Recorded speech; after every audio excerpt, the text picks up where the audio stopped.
You will chase emotionally unhealthy people until you realize that emotionally healthy people don't play games in relationships. Have you ever been in a relationship with somebody where it seems like they were there and then they weren't, and because of that, you felt the need to chase them, run after them? Maybe you all of a sudden found yourself playing the game of cat and mouse. They were so hot, but now they're cold. The dynamic was everything, and now it's nothing. One of the most important things to understand about unhealthy people, emotionally unhealthy people, people that are emotionally immature, and again, I will make this very clear, I am not judging anybody. This is a safe space. There's no shame, there's no guilt. There is just simply me looking at everything in regards to relationship dynamics for what it is. With that, you might see people that are emotionally unhealthy, people that are emotionally immature, rush into intimacy. This is a red flag. Anything that starts fast ends fast. And I mean, don't get me wrong, there are some times where relationships end up kind of like playing out for a little bit longer.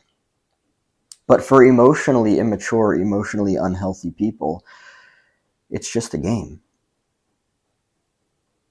They want the attention. They likely learned this dynamic from their parents, their guardians, whoever raised them growing up, and they're just playing it out in adulthood. Emotionally healthy people, people that are healthy boundaried, individuated, and differentiated, don't play games in relationships. They take their time in relationships. They understand that healthy intimacy happens over time, not overnight. If it happens overnight, it is that hot, intense, fast intimacy that tends to die within days to a week to a month. And you will chase emotionally unhealthy people. One, if that's what you're attracted to based on how you were raised.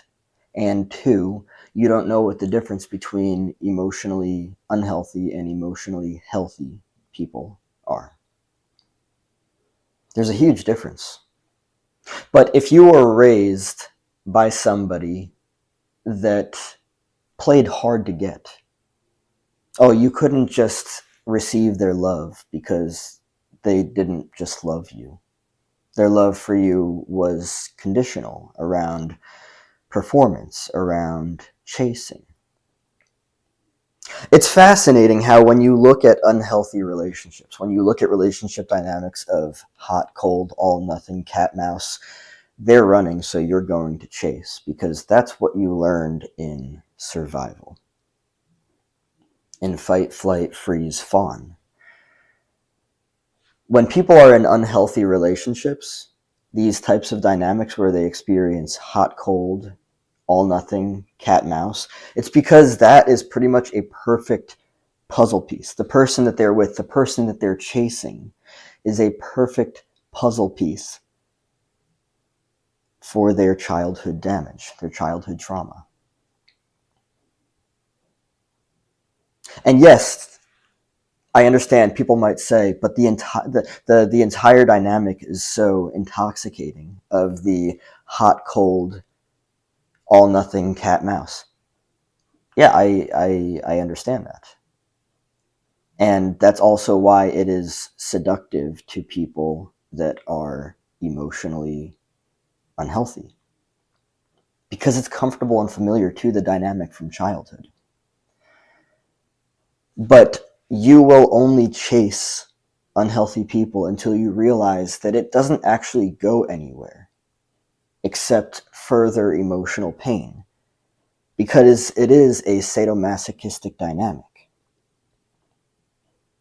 Sadomasochism is deriving pleasure from causing pain to somebody else and also deriving pleasure from being hurt. by somebody else. A sadomasochistic dynamic in relationships. Hot, cold, intense affection for a very short period of time, and then vacancy, distance. That is all or nothing. Black or white thinking. You see how this works? Black or white thinking is a facet of emotional immaturity.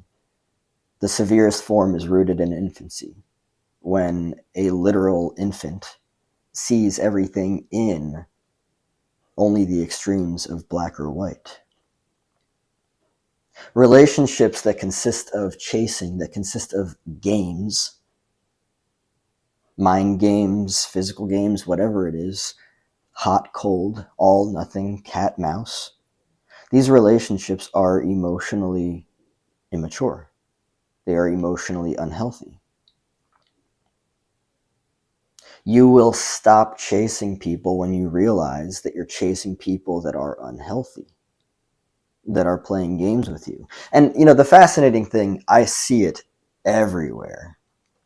Everywhere on the fucking internet. Everywhere.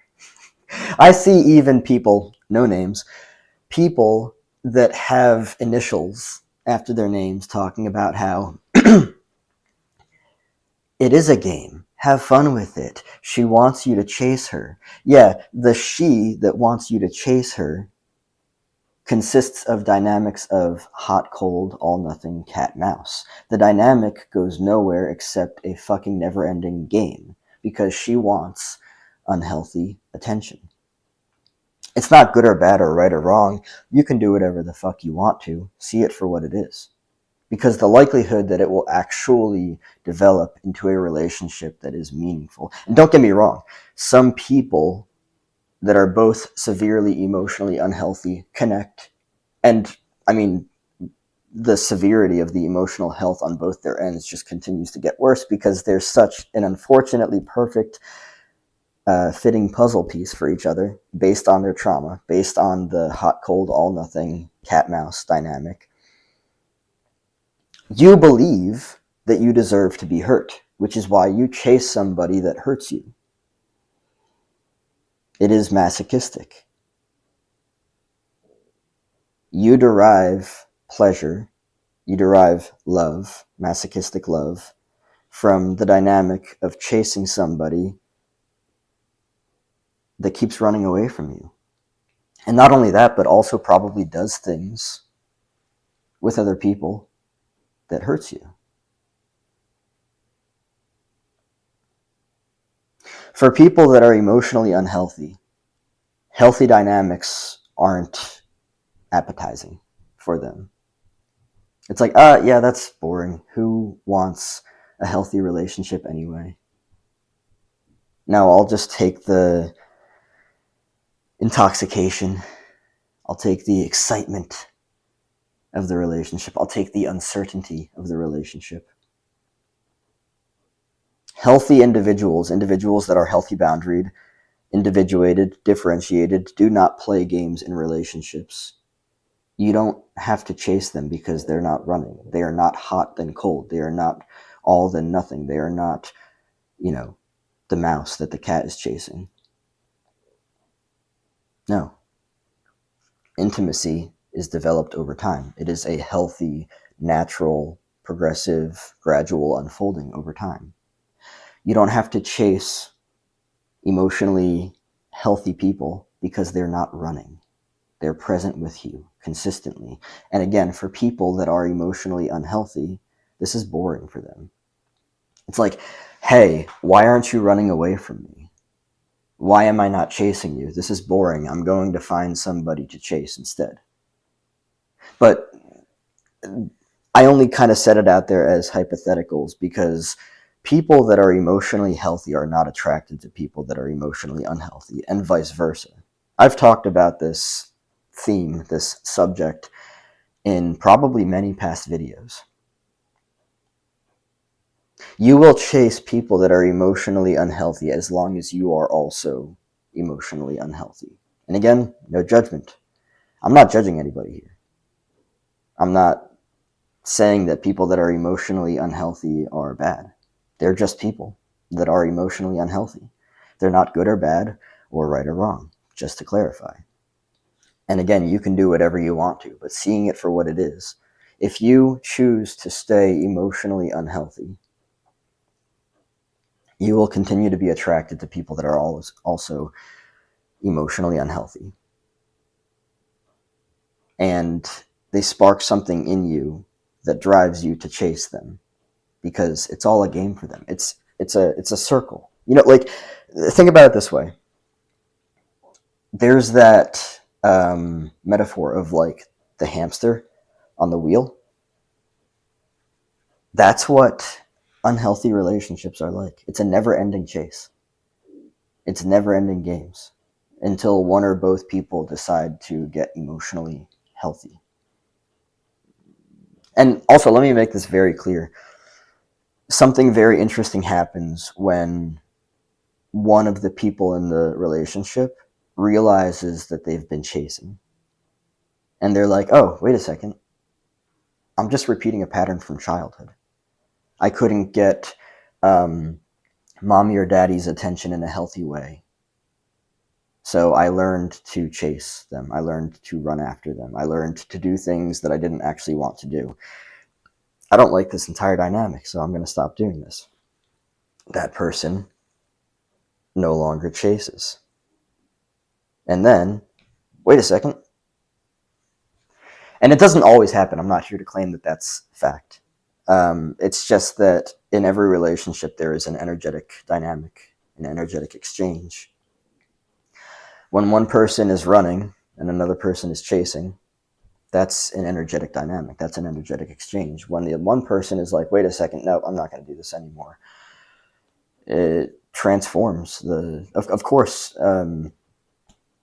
everything is energy. Every action is energy. And when you change the way that you are doing something or the way that you're approaching somebody, the energetic dynamic changes. That's the way that it is. But now let me make that very clear and say that when you have a healthy individual who can be present with you consistently, is not intense and hot and then all of a sudden cold and distant, only somebody that is also healthy, somebody who has done the work to heal the damage of what whoever raised them conditioned them with, that's when they're going to be like, oh, wait a second, this is healthy, consistent, cool. This is not chasing. It's wild how it works, isn't it? So yeah, you will chase unhealthy people until you realize that, oh, wait a second. This is the dynamic of the relationship because they're unhealthy. No judgment. Because I was raised to chase. What does a healthy dynamic look like? What does consistent presence in the relationship look like? How does that feel? And I'll also make it very clear that to heal from hot, cold, all nothing, cat mouse dynamics is wild. Absolutely wild. I'm just saying this because it's the difference between pain and peace. People that are very used to relationships that are emotionally painful, and I think I said this actually in yesterday's video. I was talking about relationships that are painful versus relationships that are not painful. Unhealthy relationships versus healthy relationships. A lot of people don't know the difference. If you are somebody that's been chasing relationships your entire life, I'm not going to tell you what to do, but I definitely encourage.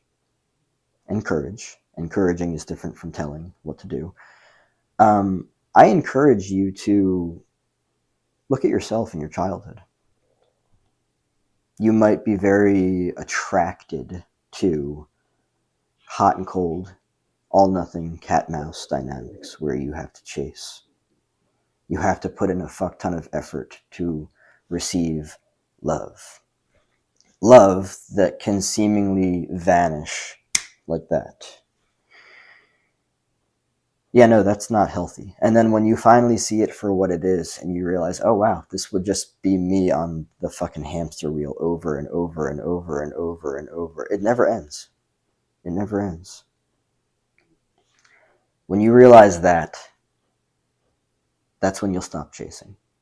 And also, let me just end off with this real quick. I personally believe, based on what I've experienced and what I've heard from other people, when you stop looking out there for people, for things, when you stop chasing, you stop putting out repellent, resistant energy. And because of that, you actually start not only bringing your energy back to yourself, but you also start attracting more. And you don't really have to do a whole lot. You realize that you've been chasing and you choose to stop. You realize that you've been looking outside of you for what it is that you think you need, and you stop. Your energy comes back to you, and so does a lot of other things.